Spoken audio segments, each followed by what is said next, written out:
Friends, कैसे हैं आप सब। आई होप सभी लोग अच्छे होंगे।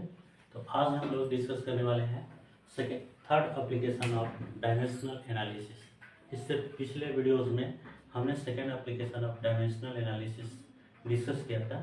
तो आज देखते हैं क्या है third application of dimensional analysis. है डेवलपिंग द relation between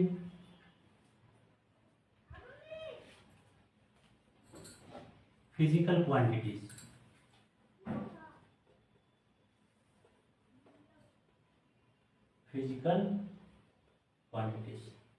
तो इसके तहत third application of dimensional analysis के तहत हम लोग देखते हैं कि to establish the relation among various physical quantities.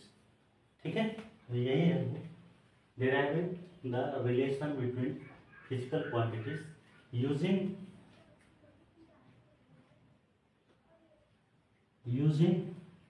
Dimensional analysis.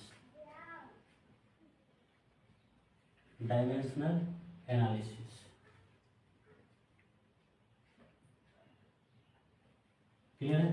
तो चलिए हम लोग आज किसी भी फिजिकल क्वांटिटीज की जो यूनिट होती है उसे हम लोग कैसे फाइंड आउट करते हैं, किसी फिजिकल क्वांटिटीज की formula with the help of dimensional analysis how will we find it, let's see. तो यही चीज हम लोग थर्ड एप्लीकेशन में पढ़ेंगे। क्लियर है। तो चलिए बहुत ही सिंपल एक एग्जांपल हमने लिया है, वो है फाइंड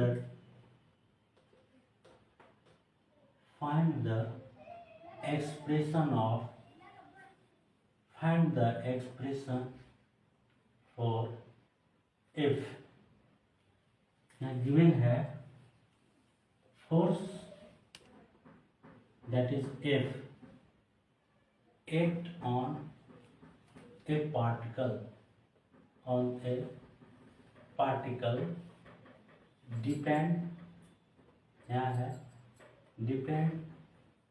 depends upon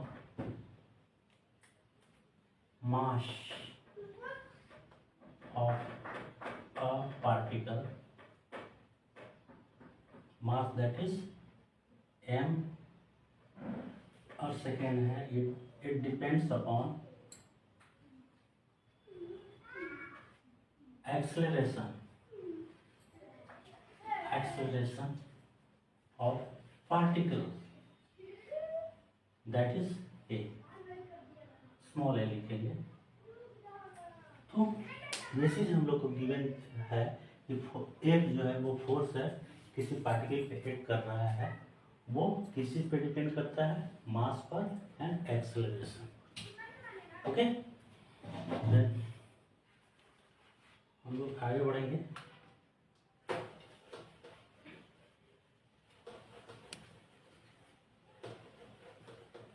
जैसा कि हम सभी जानते हैं कि F is equals to ma होता है, F is equals to ma होता है। लेकिन चूंकि हम लोग को डायमेंशनल एनालिसिस के हेल्प से क्वांटिटी का यूनिट फाइंड आउट करना है, इसलिए थोड़ी देर के लिए हम लोग भूल जाए कि F इज इक्वल टू क्या होता है। ठीक है, तो हम एज्यूम करेंगे F is proportional to the m to the power x। अब यहाँ x का वैल्यू हम लोग को अननोन है, बिल्कुल हम लोग नहीं जानते हैं कि x का वैल्यू क्या आने वाला है, क्योंकि अभी हम लोग कैलकुलेट करेंगे एंड देन हम लोग को मिलेगी x की वैल्यू। अगर x की वैल्यू 1 मिलती है दैट मीन्स फोर्स जो है वो directly proportional to the mass होगा। अगर x की वैल्यू 2 मिलती है तो हम लोग कह सकते हैं force is directly proportional to the mass square हो जाएगा। इसी तरह फोर्स जो है वो प्रोपोर्शनल है किसका, ए का, इसका जो पार है उसे हम लोगों ने एज्यूम किया y। क्लियर है। यहाँ भी हम लोग को y का वैल्यू पता नहीं है। अब कैलकुलेट करने के बाद जो भी वैल्यू है इसके बाद हम लोग समझ पाएंगे कि f जो है किसके प्रोपोर्शनल है। क्लियर है। तो जब हम लोग इस दोनों प्रोपोर्शनल को मिलाएंगे, एक ही में मिला देंगे, तो ये क्या हो जाएगा, f is equal to k m to the power x a to the power y. अब यहाँ k जो है ये k रिप्रेजेंट्स फॉर प्रोपोर्शनैलिटी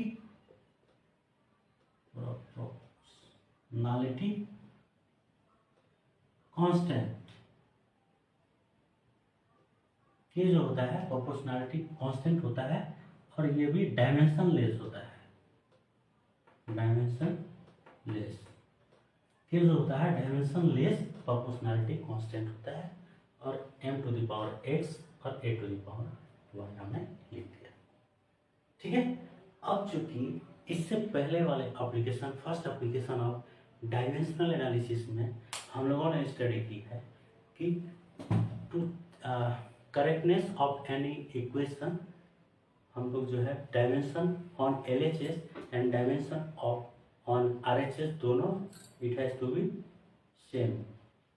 तो ये इक्वेशन जो आया हम लोग का ये सही है या गलत, इसे चेक करने के लिए हम लोग क्या करेंगे, dimension on LHS must be equal to the dimension of RHS। वही वाला फॉर्मूला हम लोग अप्लाई कर देंगे, लगा देंगे। अब जो है लिखेंगे यहाँ F इज इक्वल टू क्या होता है, फोर्स का डायमेंशनल फार्मूला हमने कई बार आप लोगों को बताया है पिछली क्लास में, वो हमेशा याद रखने वाली चीज़ है, mf t to the power -2।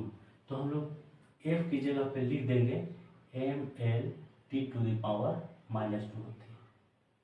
ठीक है बच्चों। और राइट हैंड साइड में क्या है, m और a है। m क्या है, मास है।